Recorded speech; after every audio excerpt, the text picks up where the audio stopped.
By this time, USA, why? Oh, hello. My name is Carla Boss. The only boss. Wait, one is.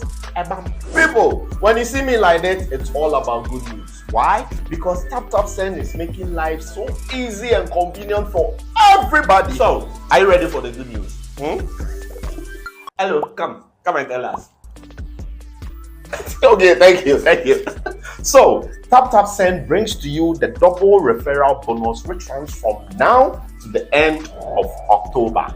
Now, all you need to do is to tell your friends, your family, your loved ones who live in the USA to use your referral code when sending money with Tap Send. And they get an instant $10 free.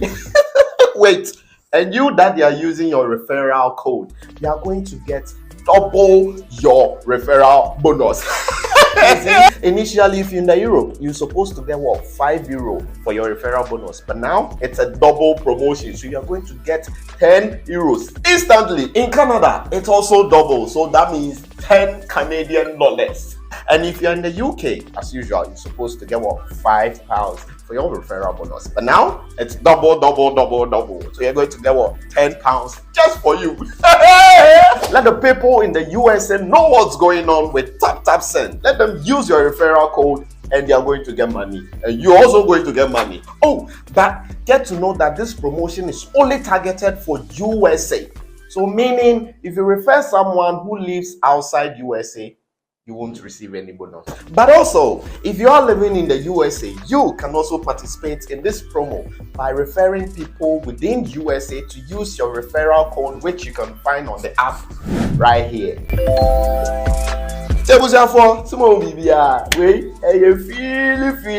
With Tap Send double referral bonus promo. It's a win-win affair. Download Tap Send now on Google Play and App Store. Tap Send. It's secure, convenient, easy, and fast.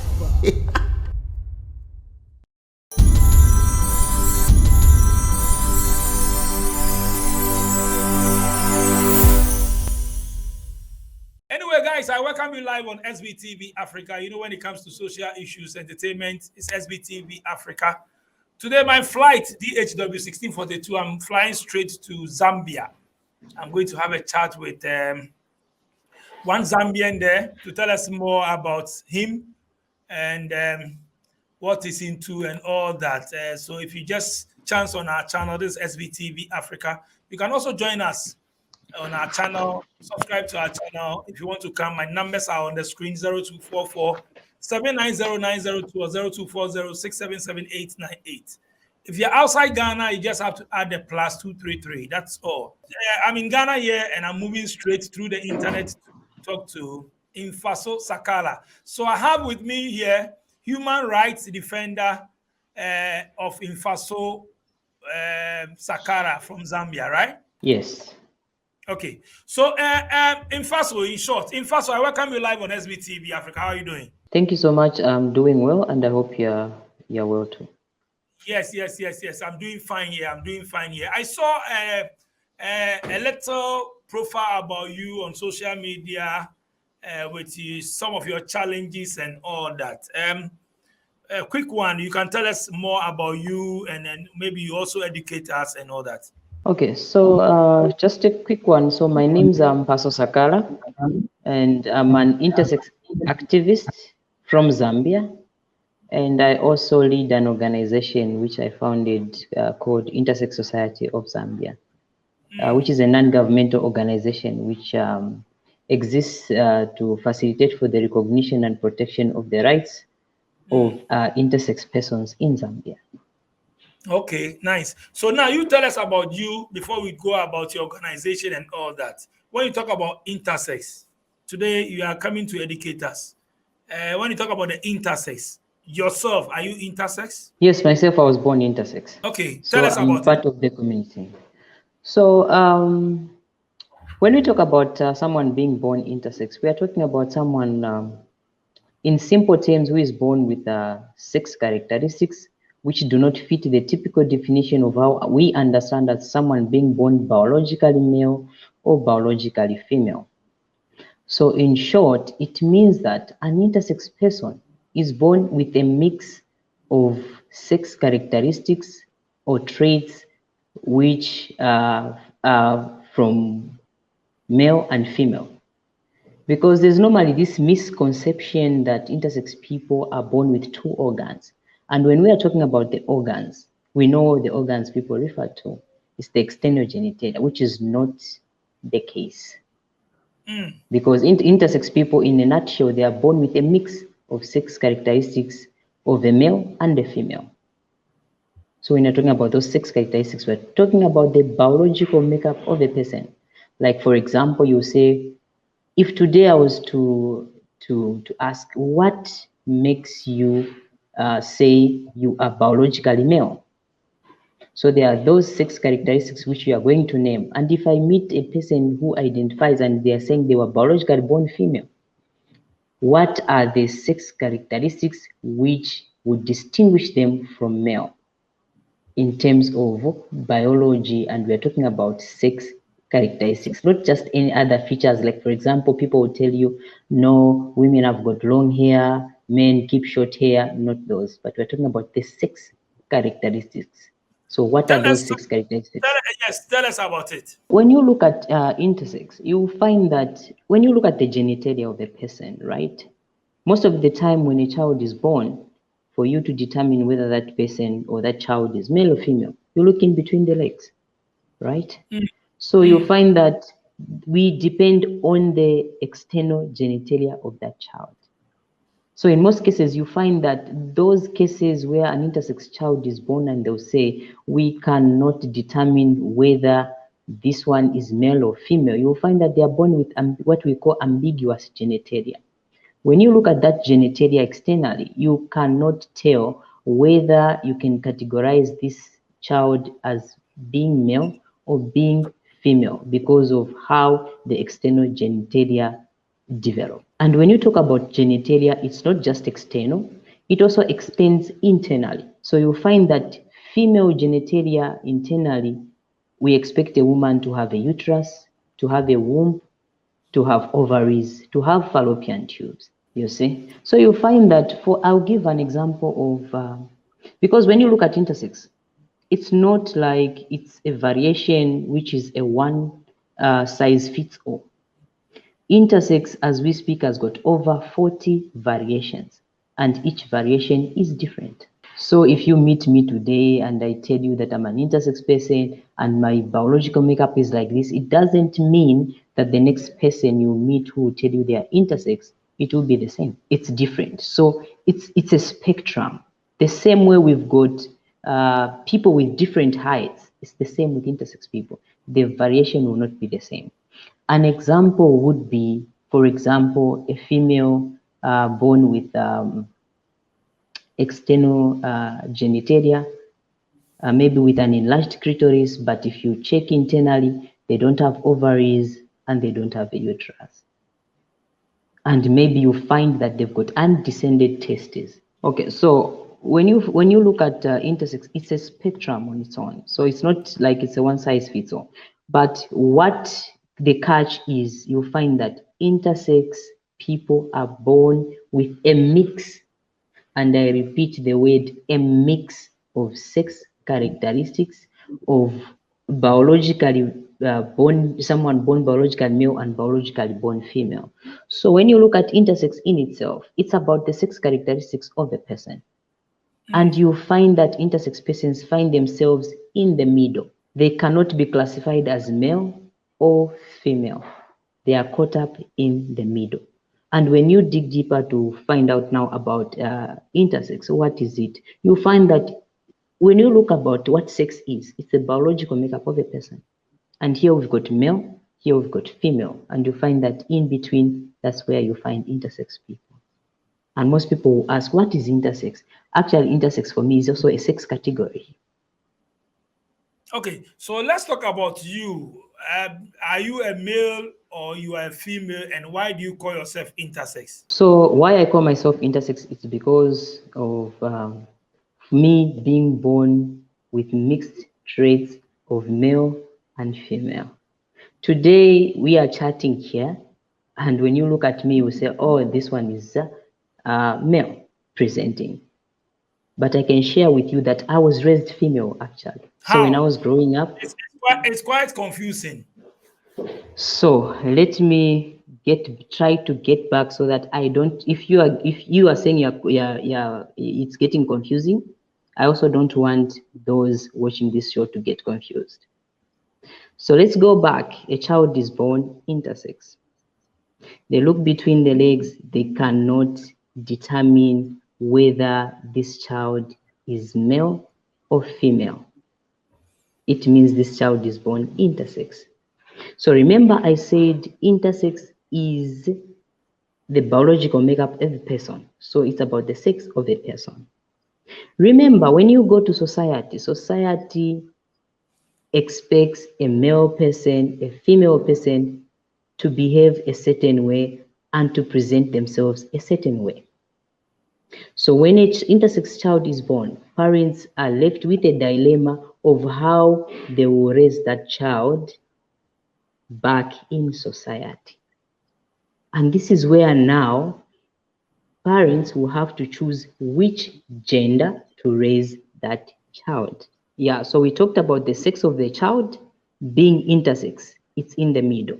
We go to society. The society doesn't have the middle. The social construct is that you are male or female presenting. Yeah, because that's what I was just about to ask you. Yes. So far as you have now, so far as you have a penis and penis and vagina. Penis stance means that we know as a male. Okay, when you have penis, you stand as a male. When you have vagina, you stand as a woman. So when you begin to say the time you were born, then it looks confusing because me, I will say, okay, you have penis. Do you have penis or not? Or you don't have penis or you have vagina? Then I know where we come from. So the issue is that for me, I don't even have a vagina. So now, getting back to... You don't have vagina, but you have penis. Yes. Now getting back to... So you are a man, right? Yes, I am.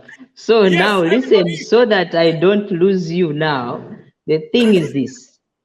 Also, what was confusing, because it's not just about parents, even doctors themselves, you find that they can't assign a gender for that child, especially when they are born with ambiguous, not clear genitalia. So what are we saying now? So you'll find that in the past, things have evolved. Now things are improving and there's more information on these things and there are studies being done. In the past, you will find that there was what they would call a phallometer. So they'll measure the length of the penis of a child. So if it doesn't pass a certain length, then it will be considered a clitoris, right? So you'll find that in my case, that is what happened. That is what happened. So it would be maybe considered as an enlarged clitoris. You see. Oh, okay. So let's talk about other features. Apart from you saying intersex, you were born, did you have anything, maybe breast or something, or what else did you have? So for me, I started growing breasts actually. So you have breast. Even if I wasn't born with a vagina, you'll find that I'd started developing breast, and I have breast tissue. So you have breast. So already, yes. So that is yes. So that is a feature of a female. And when you look at the genitalia, it's the features of a male. Okay. Internally, now we are going internally now, so that you find that internally, I have on the right hand side, I have a testicle. The other side, I've got an ovary. So I've got both ovarian and testicular tissue. Going by biology, you know that testicular tissue is for males. ovarian tissue is for a female.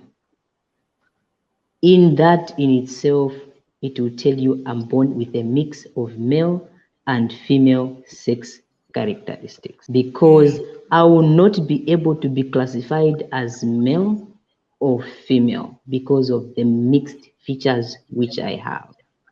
But how do you classify yourself? Do you see yourself as a male or a female? In terms of the sex, I'm neither male nor female.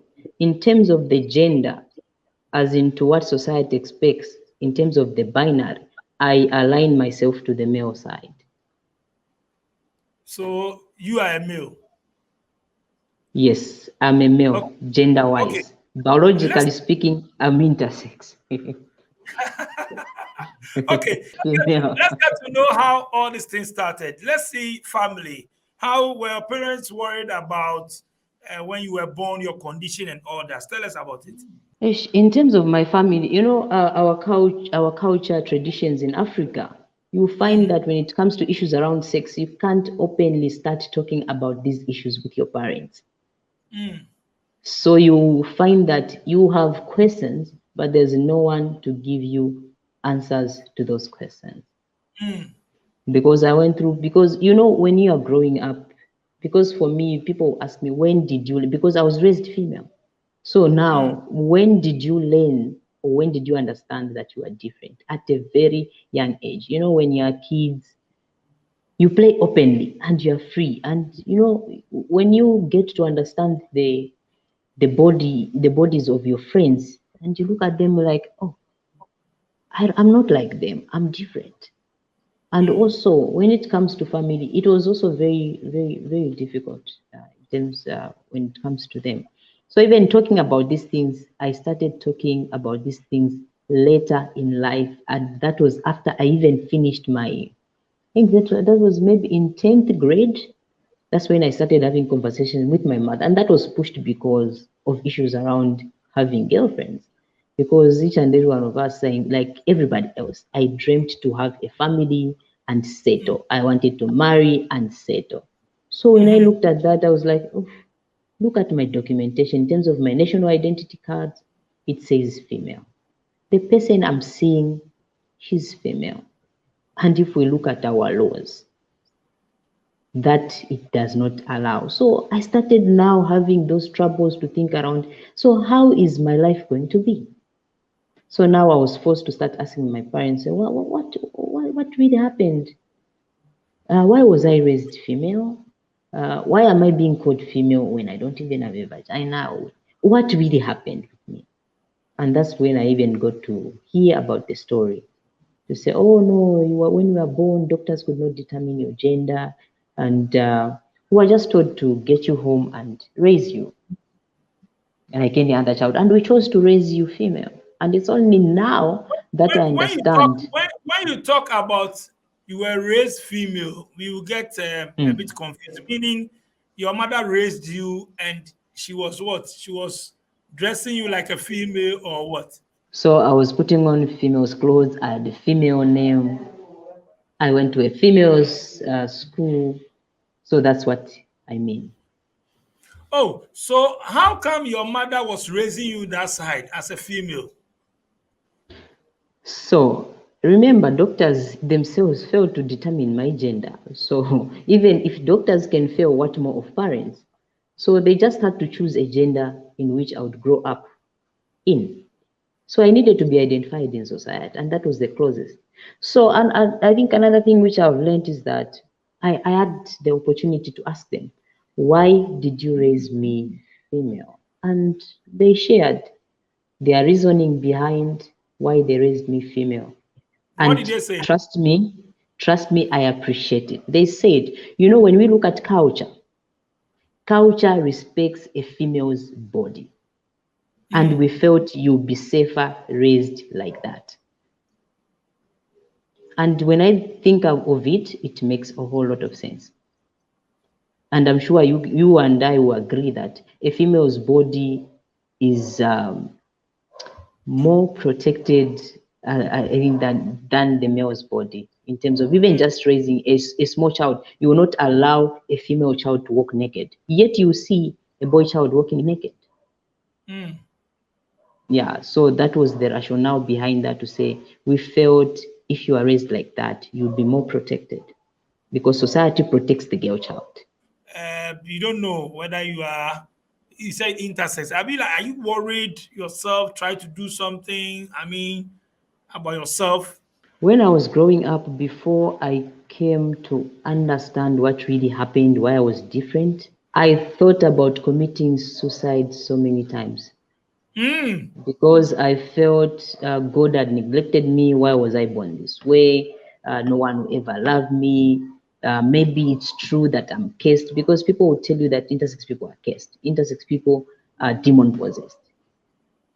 So I didn't want to be associated with that. And I hated that, actually, to the point where I wanted to commit suicide. But when I started having these conversations, and also just trying to have conversation with my mother, also someone who also was there spiritual, in terms of sharing with me the word of God, God loves you, this. The time I accepted myself, that I was wonderfully and beautifully made in the image of God, that's when I saw my life change. So acceptance is the first thing. So when I accepted myself, I saw a change. Do you have siblings? I'm the firstborn in the family of 7. Oh, Yes. firstborn. Yes. So tell us about it, your condition with your siblings. Do they make fun of you with your condition? What do they say? With my siblings, none of them ever made fun of me, because I think the way we would relate with each other, the way I carried myself, Maybe they they call you understood names me. when they get angry. Maybe one or two get angry with you or something. They call you names, so they will say something bad or something like that. It never happened with my siblings, Hmm. luckily. Yes. And I think also being open to share with them who I was, and also just trying to share with them and to learn that this is how I was born, and there are people like me. I will not be the first they'll see, and I will not be the last. And they were very receptive, and I think I've worked with them in my journey, and also just trying to make sure that they, just like the same way I'm sharing with other people to learn about intersex, they've also learned that intersex, and intersex, this is what it means, and there are people out there who are born intersex, and it's not just me. But do you have any feeling? I know definitely you might need a partner or you might go out with somebody. Do you have feeling for a woman or a man? I love women. I've never been in love with a man. I have attractions towards women. I You love love women. women. Are you I married love now? women. Not yet, but Oh, soon, hopefully. okay. So you have a girlfriend. Yes, partially. Okay. Okay. So I'm she just knows kidding. definitely knows your condition. So what has he said about it? I have an encouraging girlfriend who's been there for me. I think, when there are times when you'd worry about your life here and there, and they're always there to say, what? Did you create yourself? There's a purpose why God created you this way. And they're always there to encourage me. And I'm lucky, I think, I'm lucky to say that I've got a supportive girlfriend. Yeah. But why do you still call yourself intersex? You've explained all these things. You have a girlfriend now. You still stand as intersex. It still stands because biologically I cannot be classified as male or female, because it's Oh, not just about the genitalia. Ne? Yeah, but because when you talk about the sex, it's about but but your but biological I asked makeup. you at a point, and you said, "Oh, you see yourself, though intersex, but you see yourself as a man because you have a That is in manhood, terms of the right? gender. That is in But you terms have a of the manhood. gender. Yes, So do you have sex with your girlfriend? I do Do you get sometimes, hard? extremely. Oh, and you enjoyed it when you're having sex with her. Yes. Oh, then, Charlie, you are a man now. So let's get things clear here. In terms of the biological makeup, there's a classification for someone biologically born male and someone biologically born female. That is why Okay. for me, okay. And another thing I think I should also share when it comes to the sex, in terms of why I stick to intersex. It holds a lot of issues which speak to me. So I'll give an example of, I normally tell people this. A biological makeup of a person is very important because it also entails what kind of services you're going to tailor for that person. If we're going to talk about health, for example, if I go to the hospital, I've told you that I've got internal mixed male and female internal sex characteristics. So if I want to be holistically attended to, that doctor needs to know that I've got a mix. I was born intersex. Then you look out to say, I may be able to find, if we scan, we should be able to see this, we should be able to see that. They should not be surprised if they scan and say, what is this? We've scanned, you've got maybe an ovary. How come, but you are male? So when you present that, because I've told you that I've got breast tissue, it means I need to have breast cancer test done. So if I'm going to say, no, I'm male, you'll find that people will not take that seriously. Though now I hear men also go for breast cancer screening, but mostly that is done for women. So if people do not know that I've got those characteristics, certain services will not be offered to me. So it speaks a whole lot of things in terms of access to services. Let's talk about stigma in Zambia. Knowing your condition and all that, people get to know you and all that. Let's talk about stigma. Stigma everywhere is real. It's not just about intersex people. I'm sure even you, as someone who's not intersex, has faced stigma and discrimination at some point. It presents itself at different levels, but it's more when, especially, what people don't know. There's this phobia for things people don't know and things which they don't know about and which they don't agree with. So you find that also when you look deeper and also understand what intersex was called in the past, where you find that intersex persons were referred to as hermaphrodites. If you look at the classification or the meaning of what hermaphrodite means, it means being born with fully functional male and female organs. And this is where this misconception of saying intersex people are born with two organs comes from. And you find people will tell you those are people who are born with two things, meaning the penis and the vagina. No, those ones can pleasure themselves. No, this one is a tomboy. No, you are cursed. So stigma will present itself at different levels, and you find that it spans all through the different sectors of life for an intersex person, be it in health, be it at school, be it in families. I may be lucky that my family did not discriminate against me, but it's not the same for other intersex people. People are living in harsh environments. People are being stigmatized every day, discriminated every day, even just access to health.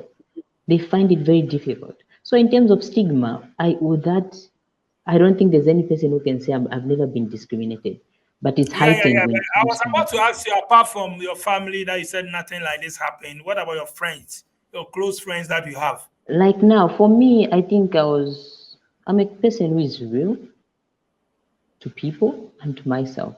I'm blunt about things. So luckily, I don't know, maybe I can say luckily, most of the friends I had, whether they didn't understand that I was intersex or not, they accepted me the way I was behaving because they didn't know anything.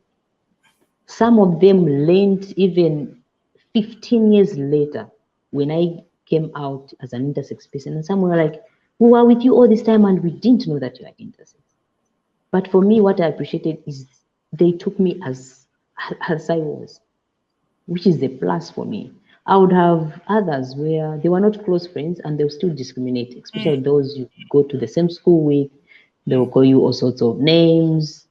And yeah, I think that's what I can say. Oh, I see. But let me know this. So after going through all this, how did you get the courage to come out to fight for this and all that? The courage, it's very difficult to talk about the courage. Maybe sometimes I see it as maybe an inborn thing, but what pushes me or what pushed me to get to where I am in terms of now doing advocacy, it's reflecting on the things I went through as an intersex person. And also when I started knowing that there are other intersex people like me and understanding that this starts at birth. My thought was that, okay, so what happens to those children who cannot speak for themselves? If parents are confused, how are those children? So it pushed me to say, I want to be a voice for those who cannot speak for themselves. And that's how I got myself to where I am today. I think there's been time, I must confess that there's been times where I'll say, I think this is too much. I just want to stop. The moment I say that, then I receive a call, someone needs help. I'm like, oh, okay. I think maybe I was called for this. I think each and every one of us has got a purpose. And for me, I feel maybe this could be a purpose. Sometimes we get a bit, we see all these things, we hear all these things, like you are saying, intersex. At this time, they go for women.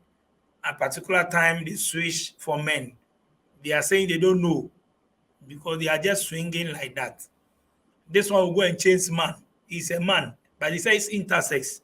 They will go for men. At another time, they can go for women too at the same time. Don't you think you can just be bold and just be at one place, as you are telling me now that you have a girlfriend and all that?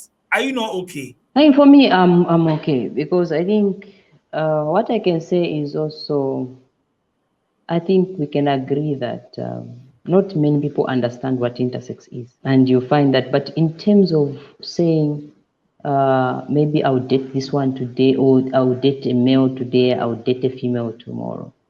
I think for me, that's not the case. So for me, yes, I was born intersex, I identify now as male, but my attractions are towards the opposite gender. Fast forward. What is the vision? What is the plan? You are pushing for this. What is the plan? What do you want to intend to achieve?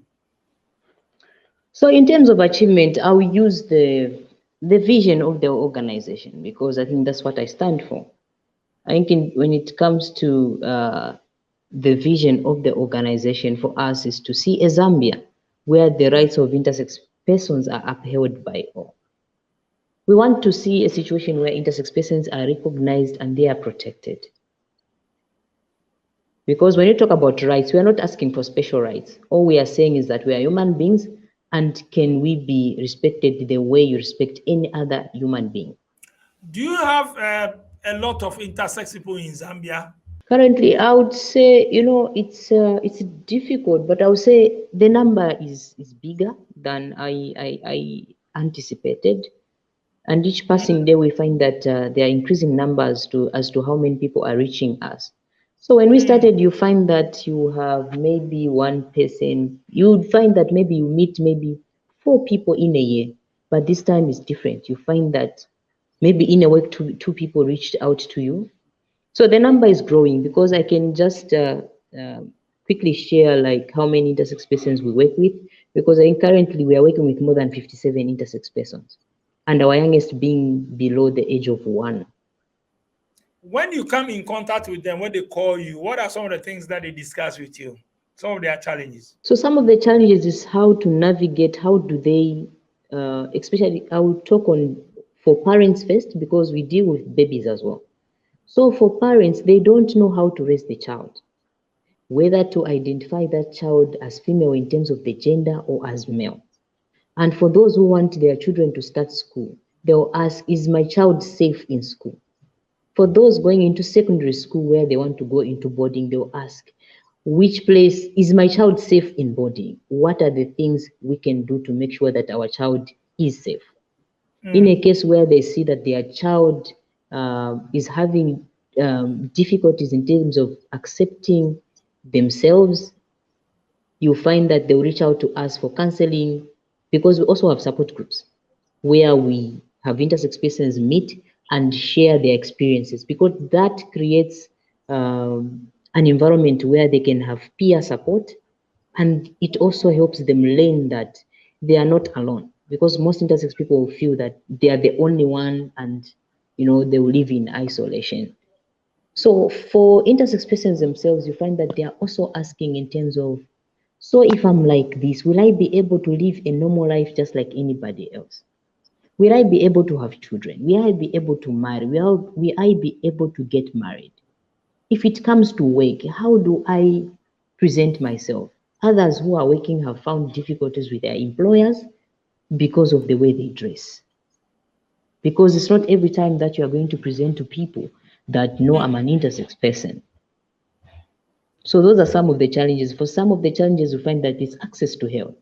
In fact, Yes. would you like to have kids before I leave you? If God blesses me with kids, yes, I love kids. But can Only you have God kids? knows. So with my status, it's 50-50. I don't know, because of certain Why 50-50? certain Don't you characteristics. don't you come when you sleep with your girlfriend? So that is not the main factor. So when you look at the testicles, if they are not in the right position for some time, it will compromise that possibility. So that is why it is that 50-50. What did the doctors told you? They said 50-50, It's 50, right? yes. Oh, okay. I see. Mm-hmm. Anyway, thank you so much for talking to us on SBTV Africa. Do you have any last message or something else, something you want to put across that we can sign out for explaining all this thing to us, educating us, and letting us know all these things? Thank you so much. I think my last words is that people should not feel lazy to research. I think they can learn more about intersex even just by researching and just finding out deeper what it means to be intersex. Because I think, like we've shared, there are over 40 variations. And for you to have a better understanding of something, you need to dig deeper and just understand those things. Then for the intersex persons, they are not alone, they are not cased, they are beautifully and wonderfully made in the image of God. And as such, they should learn to love themselves and go out there, explore. They can be whoever they want to be in this life. Their only limitation, as I always say, is their imagination. Okay. Mfatso Sakala, thank you so much from Zambia for passing through SBTV Africa. Okay. The pleasure is mine. Thank you so much for having me. Next time we'll call you again when we don't understand something. Okay. No problem. No problem. You're most welcome. Okay. Nice one. Nice one. We thank him so much for passing through SBTV Africa, explaining, telling us more about his life and his status and all that. At least today we've learned something. Sometimes you bring other things and then you discuss to know. We are all learning gradually. This platform is open to all. If you want to come on our show, my numbers are on the screen, still 244 790-902 or 0240677898. If you're in Ghana and you are far from me, we can do it via online if you have strong internet. If you want to come to studio too, I can bring you to studio and others. Let's have a chat. I'll thank my production team, DJ Click, Sharon, and Tina. Subscribe to our channel if you like our videos. Watch out for more. Peace out. Running errands in Ghana? Don't worry anymore. Sumafo is a mobile app that enables you to run errands in Ghana in a safe, affordable, and fast way. Our services are caring and assistance services. We'll visit your elderly relatives and connect them to needed health care. Errand services will buy and send groceries, birthday cakes, supplies to homes, offices, and schools. Confirmation services will provide third-party confirmation video for contractors' work, and personal representation services will represent you at functions such as funerals and marriages. Download the Sumafo app on Google and iOS stores and enjoy the convenience of running errands in Ghana at your fingertips. Sumafo, send your love home. Welcome to Second Generation IT Group. Hello, my name is Ferdinand Asamoah, Director of Second Generation IT Group. We've been in business for the past 5 years, and we have a lot of clients who have come through the school and they're doing pretty well. We offer 18 weeks of cyber course, which runs for every Saturday from 10 a.m. to 2 p.m. And people ask, why Second Generation IT Group? different courses in cyber. Cyber is kind of big, so we offer risk management, we offer FISCOM, we offer cloud computing, we offer pen testing, and we also offer Splunk. Courses are offered virtually. It doesn't matter where you are in the world, you can just join the course without any. It's very convenient for everybody. You can reach us on our social media. You can reach us on Facebook, you can reach us on Instagram, and you can also reach us on our website, which is secondgenerationitgroup.llc.com, the company that provides beyond excellence.